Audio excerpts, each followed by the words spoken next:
Greetings, pet lovers.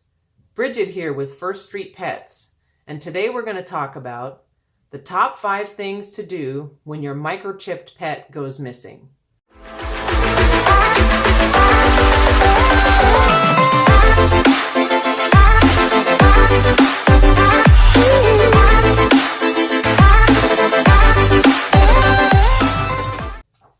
Action step number 1 is to find the chip number.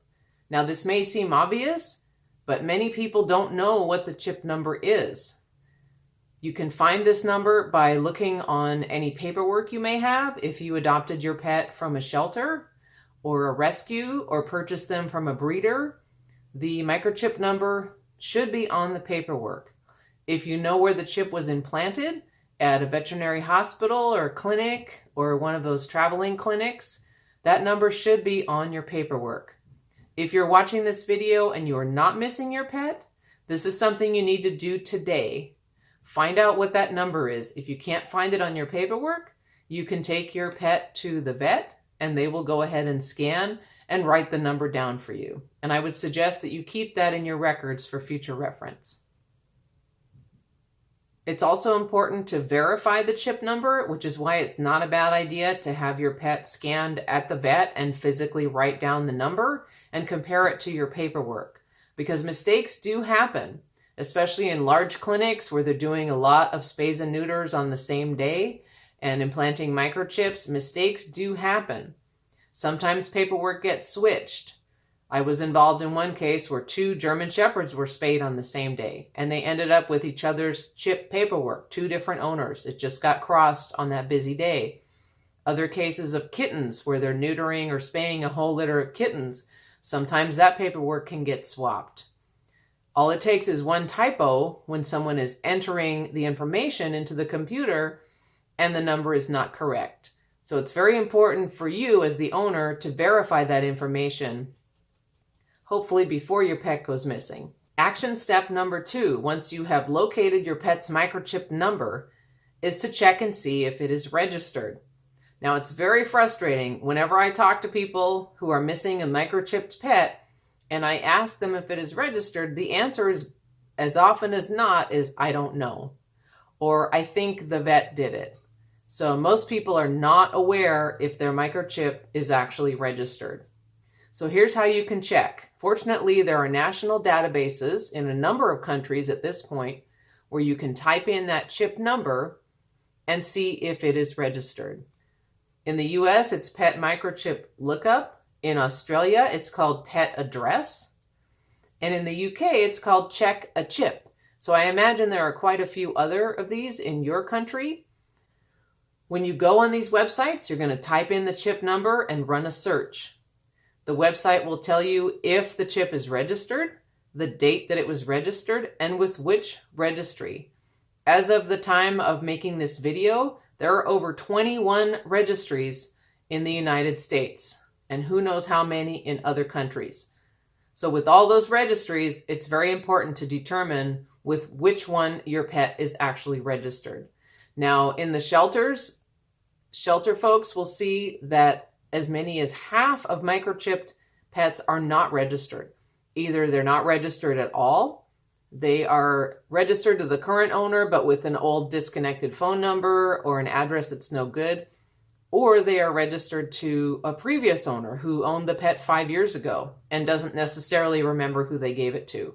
So your pet may have a chip, but if it's not up to date, it's not helpful. So once you see that information on the screen, you're going to want to contact the registration company that's noted there and make sure that the information is correct. So when you call them or go on their website or whatever their procedure is, they're all a little different. You're going to want to make sure that that information is correct and up to date. That leads to action step number 3, update your registration. So obviously, if that chip is not registered, you're going to want to register it immediately. If it is registered and you find out that it's registered to your old information that's no good or to some other person, the previous owner or the breeder or rescue, you're going to want to update that. And there's 2 things you're going to want to do here. So number one, you'll want to update the information with the registry where it's already registered. And sometimes these are the same as the manufacturer, sometimes they are not. For example, Home Again microchips are typically registered with the Home Again registry, and so on. But this can vary.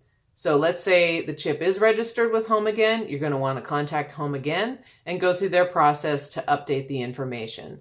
Now the problem is that this can take some time. All of these registries are different. Some have 24-hour phone support. Some are internet only. Some you have to do through the mail. So this can take more time than you may have. You want that chip updated right now. So I recommend that you also go to Found Animals, which is a nonprofit out of Los Angeles. They run a free registry. You can register any microchip from any company online very quickly. Probably in about 15 minutes, you can have that number registered to yourself. So do go ahead and go through the process with the original registry or the manufacturer or whatever to update the information, but also go on Found Animals. That way you know that information is updated today. If someone picks up your pet today and takes them to a vet or shelter and they scan them, they will be able to call you right away.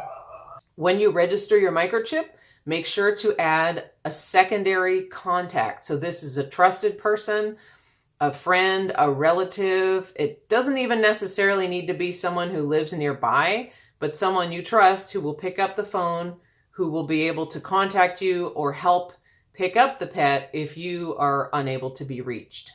Action step number 4, report your pet missing. So most of these microchip companies have the ability to take lost reports through their system. What they do with it kind of varies.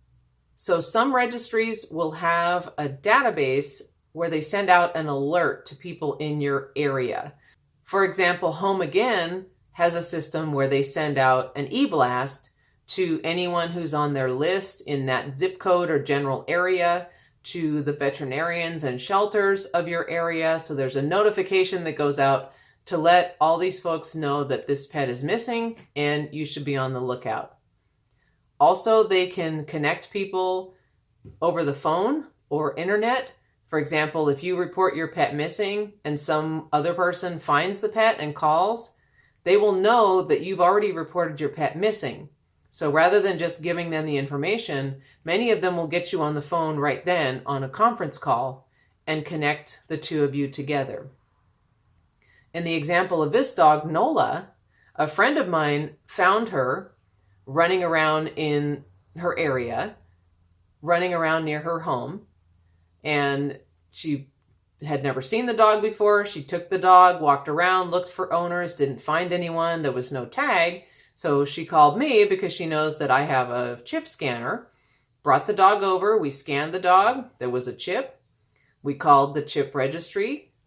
They were able to call the owner, get the two of them on the phone together, and my friend drove the dog back to the owner's house. So the dog was home within an hour of going missing. That's how this system should work. Also important when you are doing this registration that you include a phone number where you can be reached 24 hours a day. Because if someone finds your animal and they are injured or ill or in need of care or they're not able to hold the animal, you're going to want to get in touch with that person right away. So if your pet is missing, make sure you have a good cell phone and that it's on 24 hours a day. Action step number 5 is to tell the shelters and others that your pet is microchipped. Now the reason for this is that if there's a sort of a general description of an animal, but it's not microchipped, they may not realize that this is the same pet. So this will increase your chances of getting your pet back quickly. So when you go to the shelter, when you make that lost report, when you're calling in, talking to somebody about a found pet, you're going to make sure that they know your pet is microchipped. So if they found an animal that may fit the description, they need to go ahead and scan them for a chip so you can be quickly reunited. You can also note this on any signs or flyers that your pet is microchipped. This can also deter theft. Theft is a lot less common than people think, but it does happen from time to time, especially in certain cases where it might be a more desirable breed that someone thinks they can sell, or it's a type of dog that they want, or they believe the dog is being neglected and they want to keep it. There's all kinds of different scenarios where a pet may be stolen. But in any case, if they know the pet is chipped, you're going to have some proof of ownership, so they're going to be less likely to try to keep your animal. For that reason, I do not recommend writing down the whole chip number on any of your flyers or signs, because anyone could take that number, go to that free registry, and register the pet to themselves. This is also why I don't recommend buying those little tags with the chip number on it that they sell you from the chip company. Your pet should have tags, but they should just have the pet's name and your contact phone numbers. So even though microchips are an amazing invention and we've seen great strides taken in pets being reunited, even many years later, you see these cases in the news of pets being reunited with their original owners 5, 10, or more years later. Do not rely on it. Like everything else, it's not a perfect system. Microchips do not work 100% of the time. The person who finds your pet may not scan it. If the pet is scanned, the batteries could be low. The person scanning may not do it correctly. I have seen someone in a shelter scan a pet, even though it seems like they're doing it correctly, no chip comes up. Someone else scans later, the chip comes up. It's not a perfect system. So definitely do not wait for a call. Continue to search as you would even if your pet were not microchipped. I hope these tips have been helpful to you. If you have any questions, comments, or stories, please post them in the comments below. Please like this video and subscribe to our channel. We will be uploading new content every Friday on lost pet recovery and a variety of other important pet topics.